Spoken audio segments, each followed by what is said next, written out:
Tahun 2009, seorang perempuan mulai bekerja di sebuah warung makan besar. Warung itu tidak pernah sepi. Ramainya terasa tidak wajar, seolah selalu ada saja yang datang tanpa henti. Sejak awal, beberapa karyawan lama sempat memperingatkannya.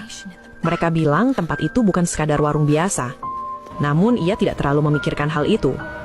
Ia bahkan memilih tinggal di mes yang disediakan. Sampai suatu hari, ia diminta mengambil barang di gudang. Ia langsung merasakan hawa pengap yang aneh. Di tengah keheningan itu, terdengar bisikan pelan di telinganya. Hati-hati. Sebelum sempat bereaksi, dari sudut gelap gudang, sosok hitam besar berdiri diam, menatap ke arahnya. Nafasnya tercekak, tubuhnya membeku. Ia langsung berlari keluar tanpa berani menoleh.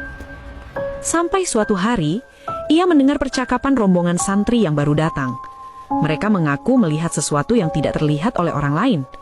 Di kursi-kursi makan, mereka melihat pocong duduk di antara para pelanggan, ikut menyantap makanan yang sama dengan pelanggan. Sampai tiba-tiba, hampir seluruh karyawan mengalami kesurupan secara bersamaan. Dalam kekacauan itu, tanpa sadar ia berjalan menuju panci besar berisi air mendidih. Seperti ada yang menguasai tubuhnya, hingga akhirnya tangannya menyentuh air panas dan ia jatuh pingsan dengan luka melepuh. Setelah kejadian itu, ia mulai menyadari ada sesuatu yang sangat salah. Ia mengetahui bahwa warung tersebut melakukan pesugihan. Tumbal yang diminta bukan sembarang orang, melainkan perempuan yang masih perawan. Dan ia adalah satu-satunya target yang tersisa saat itu. Ketakutan membuatnya memutuskan untuk berhenti bekerja. Namun, keluar dari tempat itu ternyata tidak semudah yang ia bayangkan. Setiap malam, ia selalu bermimpi kembali ke warung tersebut. Awalnya hanya sebagai pelanggan, tapi lama-kelamaan, ia kembali menjadi karyawan. Mimpi itu terus berulang, setiap malam, tanpa henti.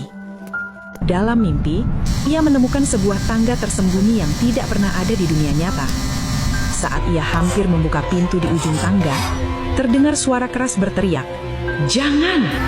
Dan ia langsung terbangun dengan tubuh gemetar. Namun, ia ternyata tidak sendiri. Tanpa ia sadari, sejak kecil dirinya dijaga oleh sesuatu. Sosok itulah yang selama ini menjaganya.